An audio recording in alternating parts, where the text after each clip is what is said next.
So how should a young nation like that go about harnessing that talent and educating the children of all these speech communities?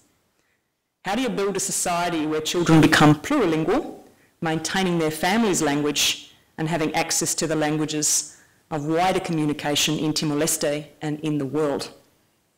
These are pertinent questions for Australia. In Australia, of the 300 or so Indigenous languages spoken here at first contact, fewer than 20 are still spoken by children. When I taught history, one of the big maps in my office was the map of all Indigenous languages, and international students would come in and say, "Is that all the towns?" And I said, "No, those are all the languages." You'd be amazed how many Australian students didn't know that as well. Now, these children in Australia who speak the 20 languages or more, they live in remote communities. And in those communities, most of the schools practice monolingual policies. They teach only in English and with limited specialised teaching of English as a second language. They don't use the home language in a systematic way in teaching, even in kindergarten. And this is despite the fact that UNESCO has long advocated using the home language as the medium of instruction in early years, so that children understand what is happening in the classroom. Australian test results show that something needs to be done, as the scores on the National Standardised Testing NAPLAN tests continue to be much lower than those of English learners in some other Australian communities. This is a national tragedy, but it is not something that we cannot address or cannot fix. It's the kind of tragedy where I'm amazed to say and delighted to say that a young country like Timor-Leste has so much to teach us and so much that it has to do so that it can avoid some of the issues that we've had. Now, this challenge, this formidable challenge, wonderful opportunity has been taken up by Timor-Leste's National Commission for Education, which Kirsty Sword Gusmão heads. They're piloting a mother tongue-based multilingual education program for Timor-Leste in 2012. And Kirsty will be giving us a snapshot of the program here tonight. And we hope that we can contribute to the program by sharing information on the successes, struggles and failures in Indigenous education in Australia. And we'll also be watching the results of your work with keen interest as we admire your leadership in this space. Ladies and gentlemen, please would you join me in welcoming Kirsty Sword Gusmão.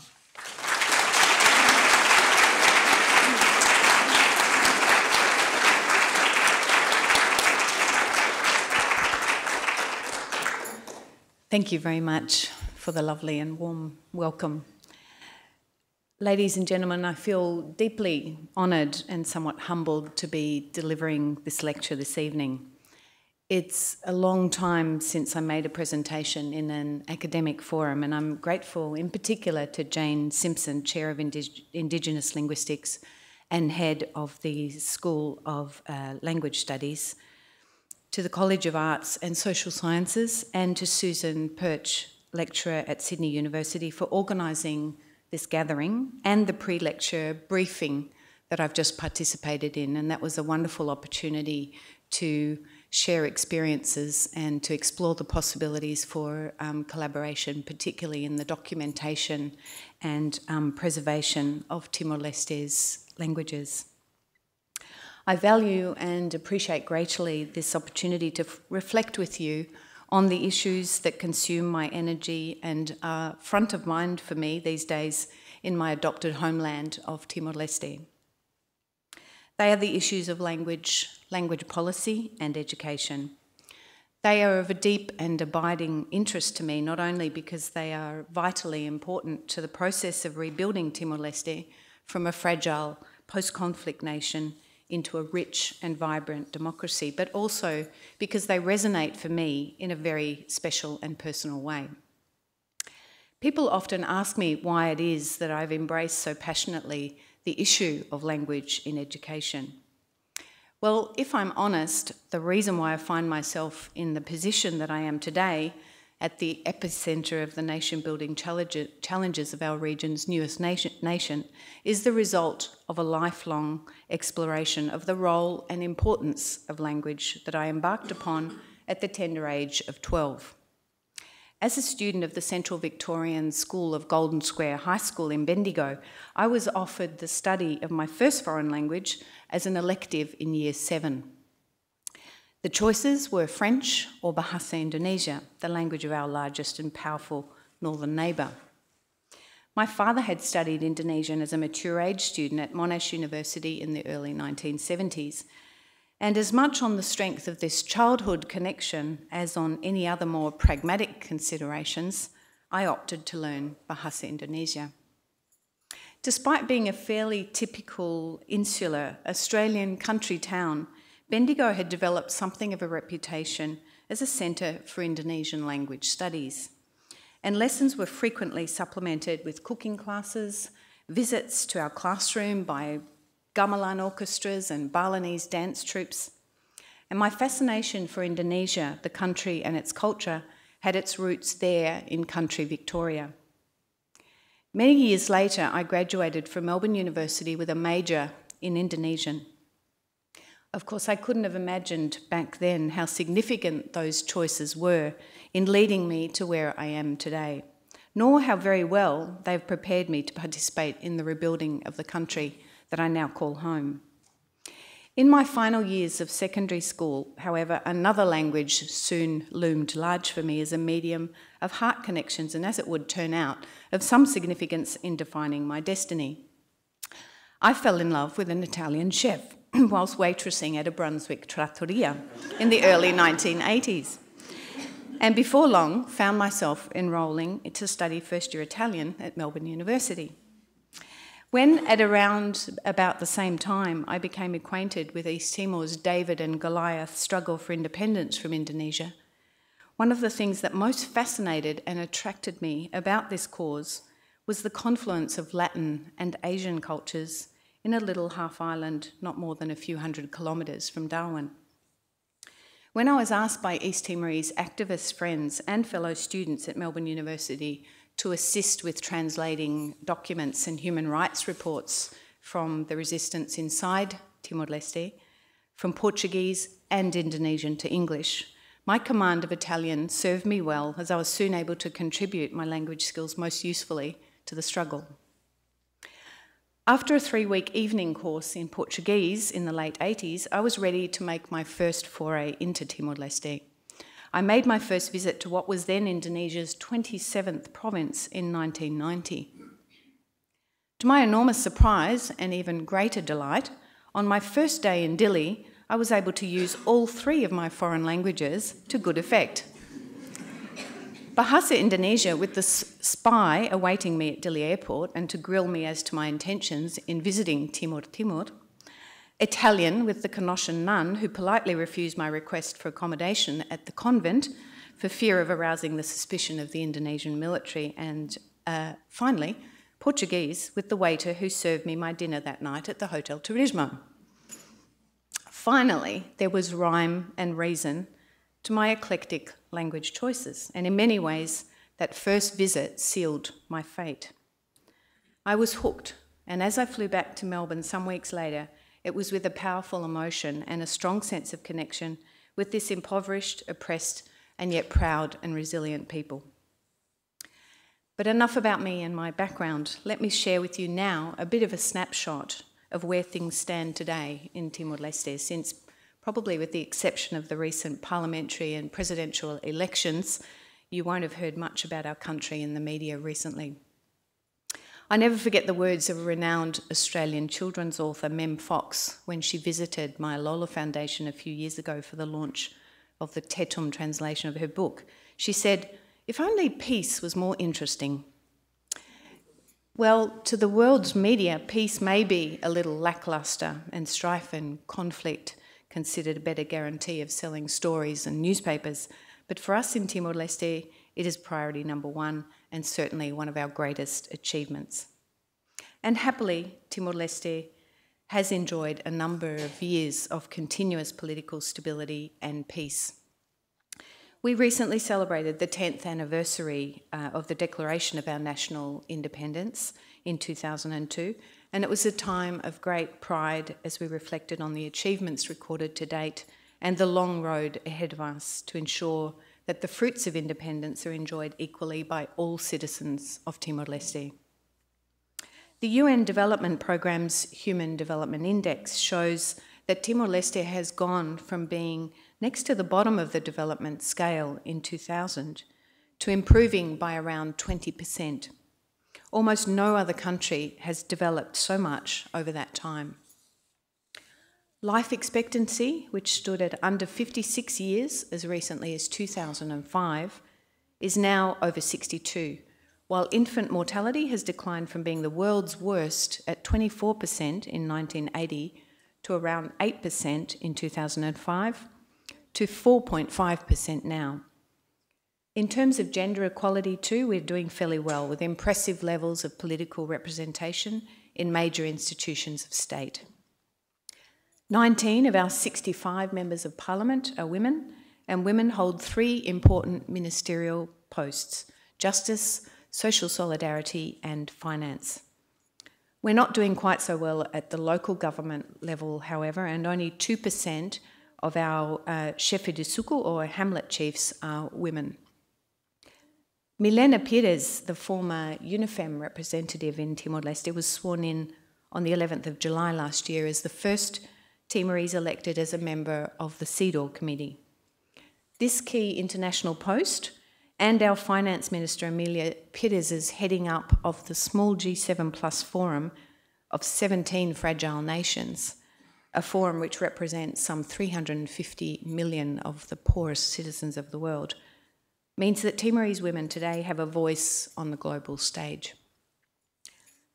None of these impressive facts and figures are intended to mask the reality of people's lives in Timor-Leste today, the majority of whom continue to live in poverty and to do battle with the legacy of a protracted period of war and violation of their human rights.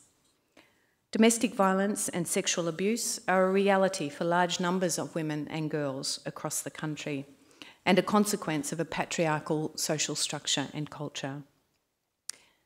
Education offers Timor-Leste a shortcut out of poverty and underdevelopment, and is the #1 means of addressing gender inequalities, poor maternal and child health outcomes, women's economic dependence on men, etc., etc. Billions of dollars of foreign aid and technical assistance have been pumped into the education sector over the past decade. As a result, large numbers of schools have been rebuilt from the rubble left in the wake of Indonesia's bloody withdrawal in 1999. Teachers have been trained, national education laws enacted, school feeding programs rolled out in primary schools across the country, a program of accreditation of our private tertiary institutions implemented, and a system of 9 years free, compulsory, basic education introduced. As Goodwill Ambassador for Education and as a mother, the issue of education quality concerns me greatly. The exodus of the bulk of our trained teachers in 1999 left us with a diminished cohort of teaching professionals, particularly at the secondary level. In our haste to get schools reopened quickly back in 2000, large numbers of high school graduates were recruited to fill the gaps.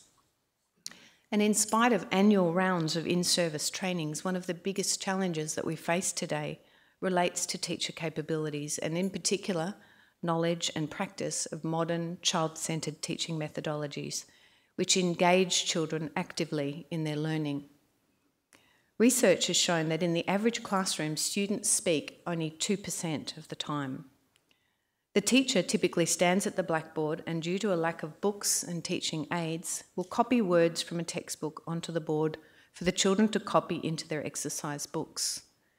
The teacher may then engage the children in a brief formulaic exchange on the subject area being taught, often prompting students to fill the gap in the sentence type ritual along the lines of, the human body is divided into parts. Independent thought and creative expression have no place in this pedagogy. And with average contact hours in the primary school classroom totalling no more than about 3 hours per day, learning is severely hampered and children's self-esteem damaged. I'll now move on to share with you some thoughts on the matter of language and language use in education, since these are vital issues for consideration in efforts to improve access to and quality of education. In socio-linguistic terms, Timor-Leste is an extremely rich nation with some 16 indigenous or local languages in addition to the lingua franca and co-official language, Tetum, in daily use around the country. The Constitution of the Democratic Republic of Timor-Leste defines Tetum and Portuguese as the two official languages of the country, with Bahasa Indonesia and English referred to as working languages. In addition, our Constitution makes mention of the state's obligation to conserve and develop our local languages, a handful of which are already faced with imminent extinction. Only one surviving speaker of the Makua language of Lautem district, an old lady in her 80s, is known to us. Soon she will die, and with her, a precious, irreplaceable tool and symbol of identity for her, her family, and her nation. A comparative analysis of the 2004 and 2010 census data presents a rather disturbing picture in terms of language loss, involving some of the larger language groups too. For example, numbers of speakers of Mumbai, historically one of the most widely spoken amongst local languages, dropped from 131,000 in 2004 to 113,000 in 2010, a decrease of over 5%. There was a 10% decrease in the number of speakers of Mediki, one of the smaller languages of Balkau district. The most drastic case of decline in numbers of speakers can be seen, however, in figures for the languages of Atauru, which is the small island off the coast of Dili. Numbers of speakers of the Rahesuk language dropped by 45% in this 6-year period, whilst numbers of speakers of Resuk, another small language spoken on Atauru, dropped by 25%. When these languages become extinct, which they clearly will unless something is done to save them, Timor-Leste will lose the precious traditional knowledge vital to preservation of our biodiversity and the social fabric of Timorese society, not to mention the cultural values encoded in those languages.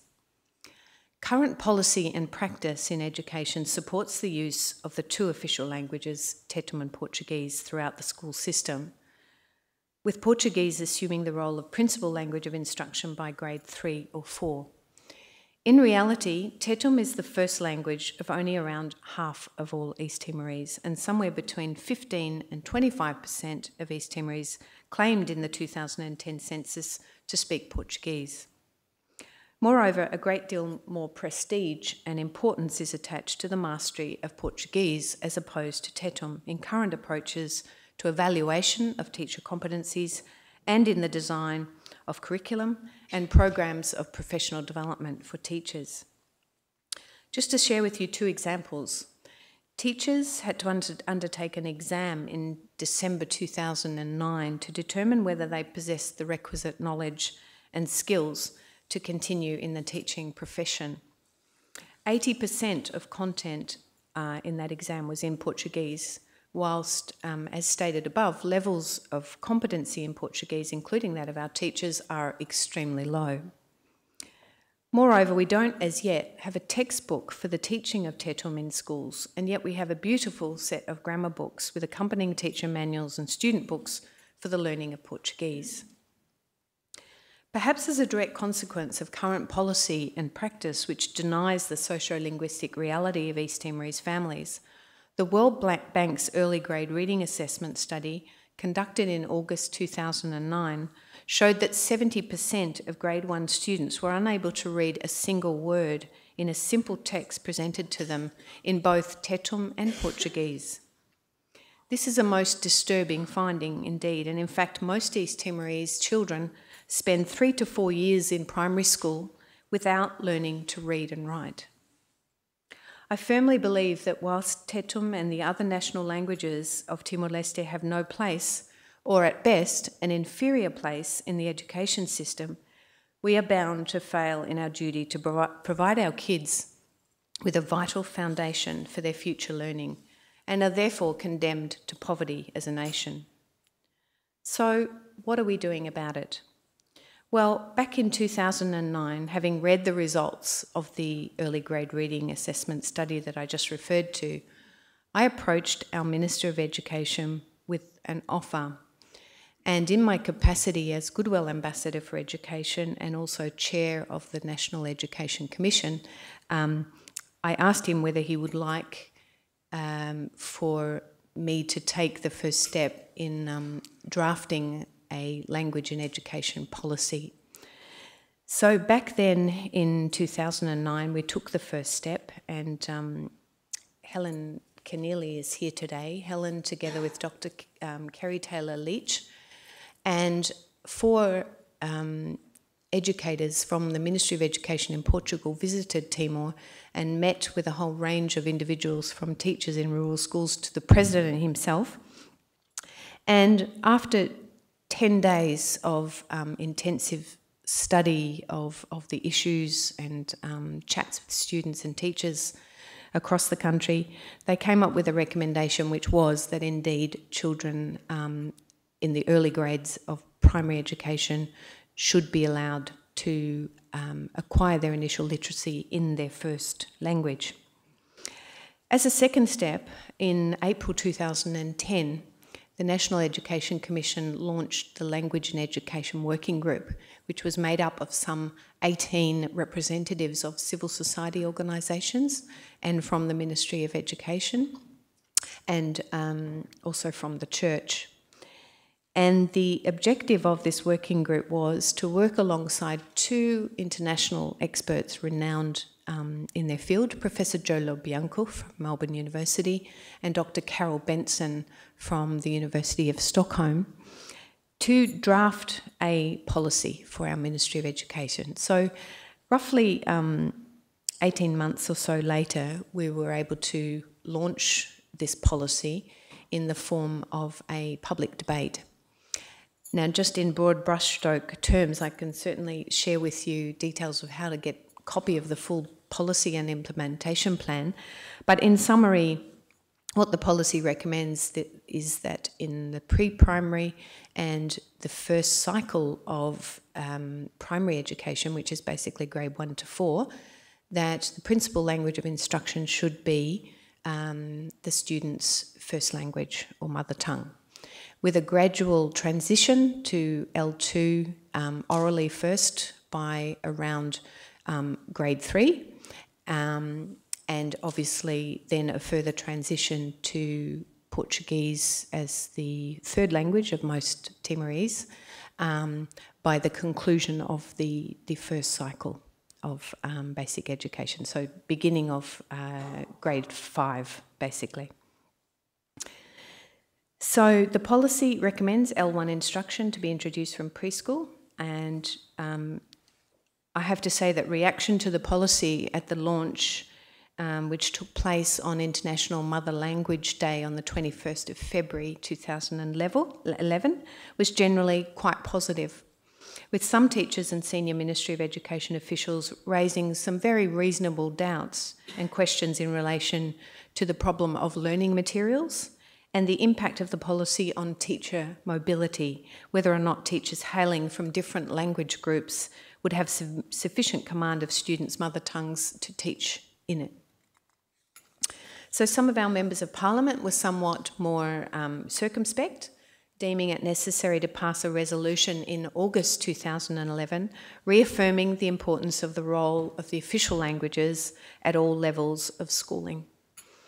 Perhaps unfamiliar with the extensive research and literature available which points to the supremacy of L1 education, or mother tongue education, in supporting the learning of a second and a third language, our legislators seem to have viewed mother tongue-based multilingual education as a threat to our official languages.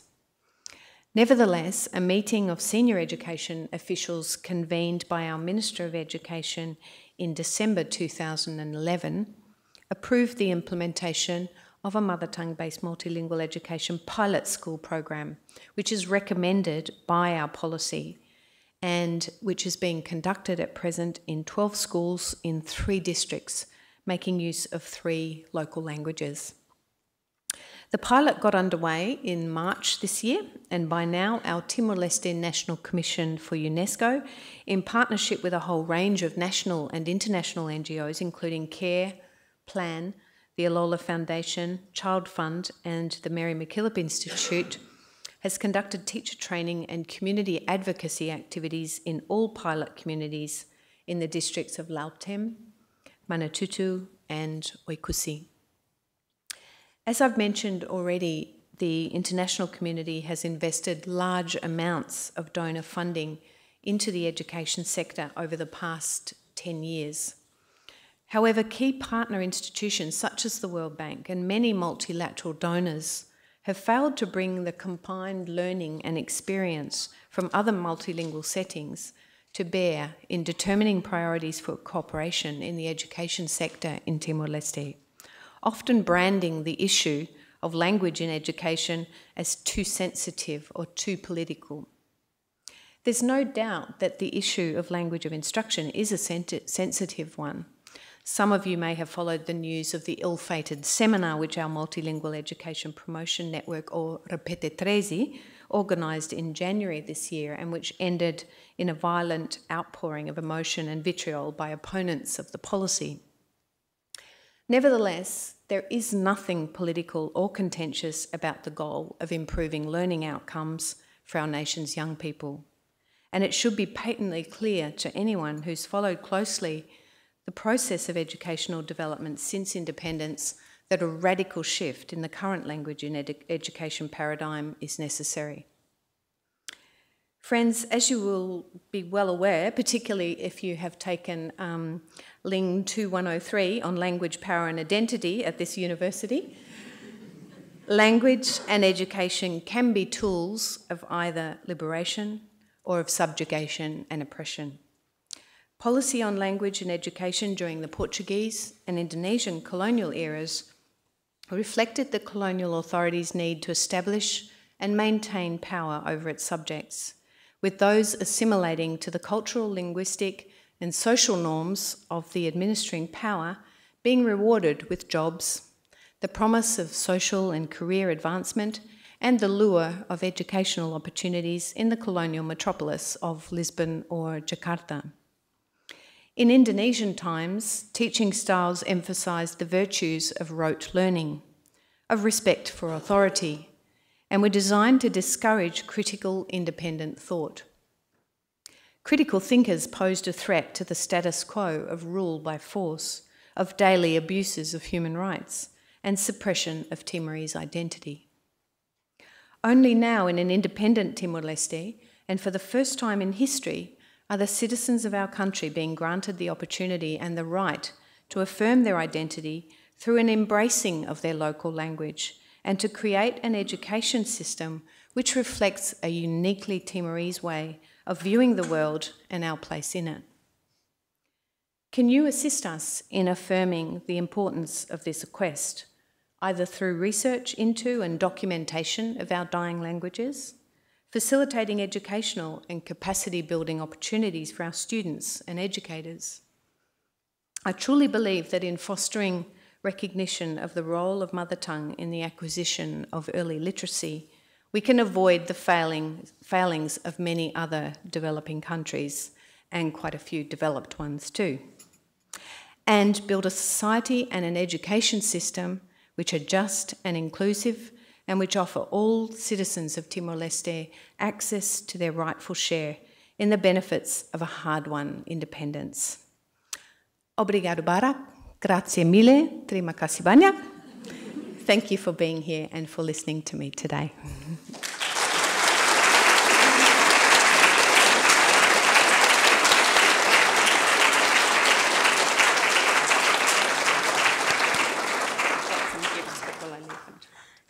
So we have some time for questions. We have a couple of microphones, so if you have a question, perhaps you could stand up, let us know who you are. Please phrase your question briefly. If you've got some comments, I'm sure we'll catch up afterwards. So has anybody got any questions?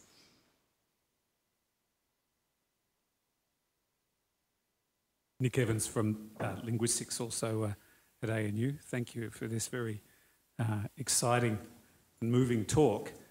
And having worked both in Aboriginal communities in Papua New Guinea where these very similar problems are faced, I'm completely sympathetic to the need to get bilingual education, mother tongue education happening. I think in addition to just the sort of ideological opposition, coming from some quarters that you mentioned.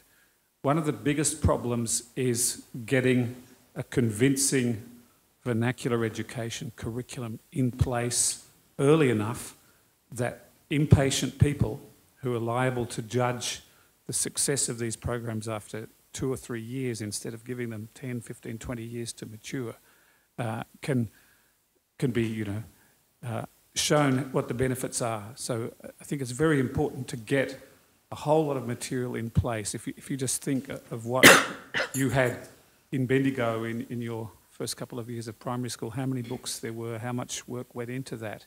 It's an enormous amount. I think in Australia, for example, very few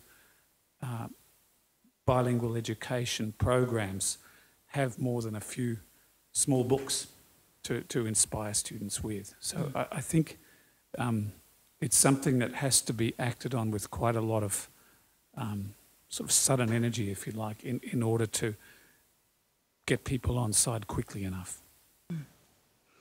Thank you. A very good comment indeed, and we're certainly very conscious of the challenges and the needs to need to develop learning materials as early as possible in those languages. In many ways, we're sort of regretting now that we took on 3 local languages for our pilot. It seemed like so few, but it's amazing how much work is actually involved, particularly when we have so few trained homegrown linguists within East Timor.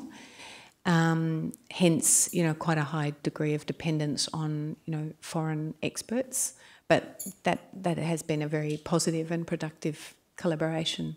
In terms of curriculum, we, partly in response to the political opposition, we've taken a very softly approach and stressed that we are not departing hugely from the national curriculum, that in the pilot schools we're using the national curriculum, but we are just helping teachers to actually deliver that curriculum in the children's mother tongue and developing the basic resources that we need to support that teaching. Obviously, further down the track, it would be nice to think of creating a dedicated curriculum for each particular language group, but at this moment, we don't have the resources behind us. But thank you for a very good comment.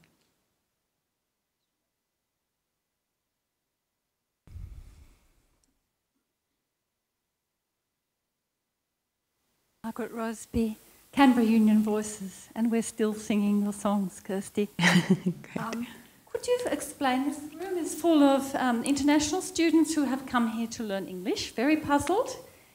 Could you please explain why Portuguese is, well, historically I know, but explain to them why Portuguese is the official language? And I don't know if you're allowed to answer, do you think in 1 or 2 generations it possibly still could be, or surely it will be English?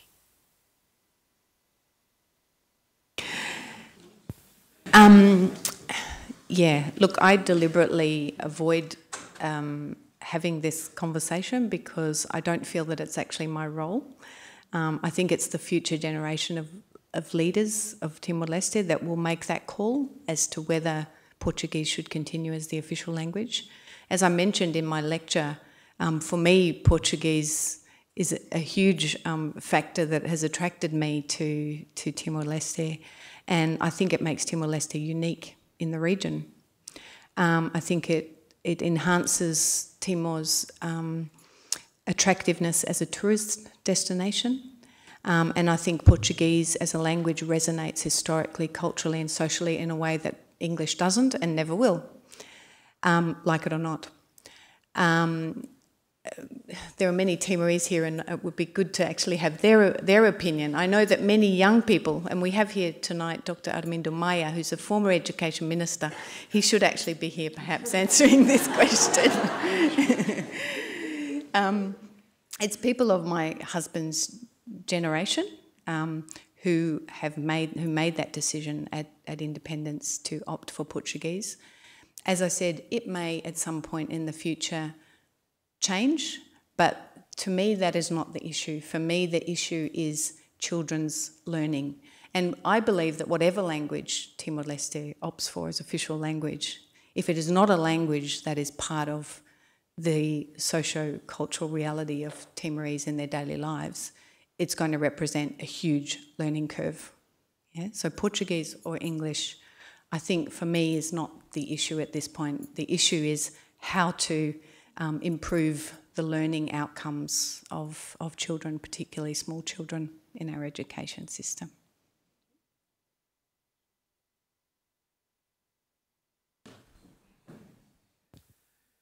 Dirk van Berens, Canberra Friends of Dili. I've been very impressed. English is my second language. With your approach, the difference between literacy learning and language learning is the very basis of this. And I think it's very important that literacy be learnt before language, another language than the one that the children have got. I'd like you to comment, please. Certainly. I mean, I think a fundamental principle of pedagogy is going from the known to the unknown. And the problem with the current system is that we are throwing children into the unknown from the beginning, from their first day in school, and forcing them to acquire new knowledge in a new language rather than knowledge that builds on what they bring to the classroom from the home. And of course that's steeped in their home culture and their home language. So if we deny that, if we ignore that, we're making it impossible to move from the known to the unknown.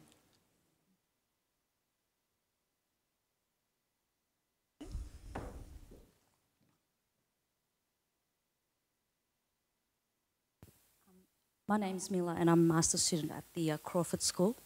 You noted that one of the gaps lies in the lack of teaching capabilities. It's Asia Pacific Week this week and that's a recurring theme that's coming through as well, that teachers here in Australia are not equipped to teach our young children about Asia. So in your case, what are you doing in the front of, I guess, if you're advocating for this policy for young kids to progressively learn Portuguese by learning in their mother tongue first, what are you doing in terms of teaching capabilities to be conducive to that policy? Well, we've conducted 3 rounds of teacher training in each of the pilot schools, and to date the in-service teacher training has involved plucking teachers out of their schools 3 times a year for roughly a week and taking them to a district capital and teaching them. Well, in the last 3 or 4 years there's been an improvement. It's not just Portuguese language. There is professional ethics of teachers, teaching methodology, and then some specialised subject-related learning as well. But prior to that, the teacher training consisted principally of Portuguese language instruction, and there was no real acknowledgement that, number one, Portuguese was not the first language for the teachers themselves, nor for the students. So teachers were not taught how to actually deliver Portuguese language instruction, also taking into account the kids' own, home language background. So our teacher training actually is in the schools, so we're able to focus on the day-to-day constraints, and that might be the fact that the classroom doesn't have a lockable door, and therefore the teachers are afraid to bring out books or other learning aids to make them available to children because they're frightened that they can't then just lock the door and people might break into the school and steal the materials. It might be related to class size, making concrete recommendations that perhaps grade 1 students who number 60 should be in the larger classroom rather than the ageist thing of the older kids deserve the better conditions, and so grade 5s, even though there are only 20 of them, putting them in the larger classroom. So concrete, recommendations as to improvements that can make a difference to the children's quality of learning. So there's a lot that's related more to general pedagogy and not just about the language of instruction. But having said that, we have developed 2 sets of manuals now for the teachers, helping them to basically teach initial literacy using the mother tongue. Now, we still have a lot of preparatory work to do, for example, developing primers in each of the languages, alphabet books, or the books of the sounds of the language, and we're having to do that. We're in the process of doing that now in collaboration with a number of linguists, including from SIL. We have time for one more question.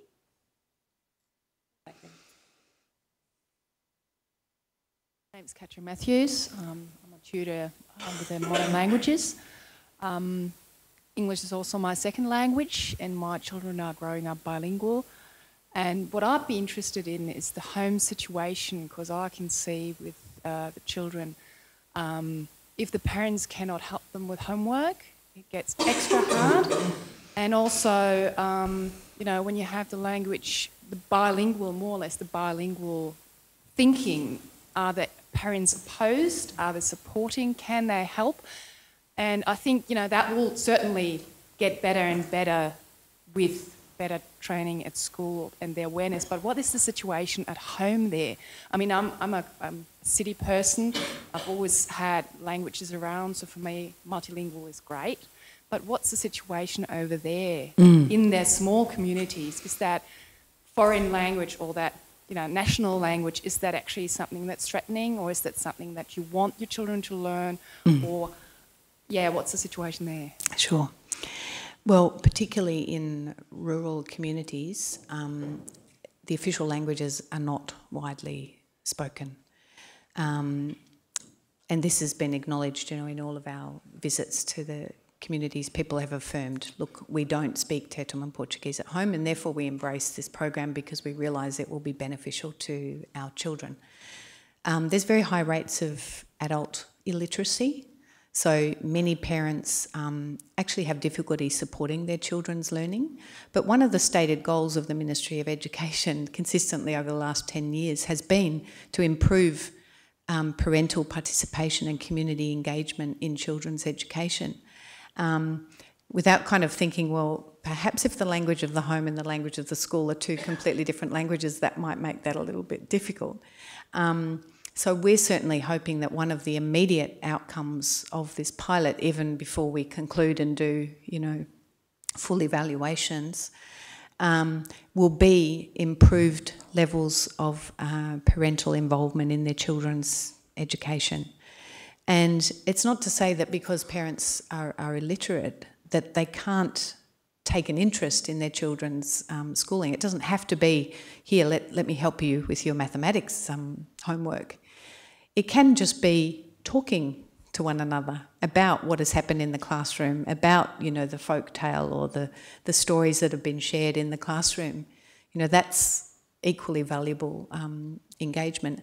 And, you know, another thing that we're encouraging teachers in the pilot schools to do is to invite every week on a regular basis either a traditional elder or someone within the community who's well known as a storyteller, and get them to come and tell traditional stories. We don't want it to be a denial of the importance of oral culture. But, you know, a trained teacher will be able to use that storytelling opportunity to engage the kids and to have a discussion about, you know, whether there's a moral of the story or how it relates to their life, etc., etc. So, yeah, I'm not sure if I've answered your question. Also, the other thing is that, of course, in most homes there are no books that actually support literacy. So another initiative that we're conducting alongside the pilot program is a take-home reader program, which is a completely novel idea, but based on my own 7-year-old's experience of bringing home a book every day. We're not trying for every day, we're going for once a week. The children taking home a reader in their mother tongue, or at this stage, because we don't have enough readers in the children's mother tongue, alternating 1 week mother tongue, the next week Tetum, taking home a reader to look at, you know, read in inverted commas with a family member and to bring it back to school the next week, just as another hook to bring parents, aunties, uncles, grandparents into the kids' learning experience. Powerful note to finish on the notion of a family of learning. Thank you so much for taking our questions, and on behalf of ANU, I'd really like to thank you for your time and your generosity in educating all of us, but I'd also like to acknowledge Jane for organising this. But thank you so much. Please join me.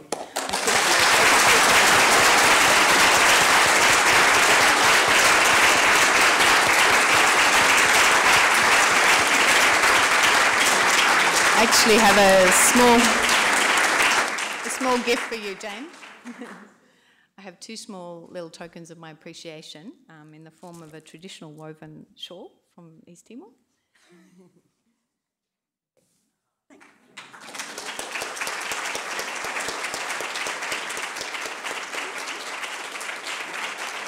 And also one for Susie Perch. Would you mind, Susie from Sydney University, who I know has also put a lot of energy into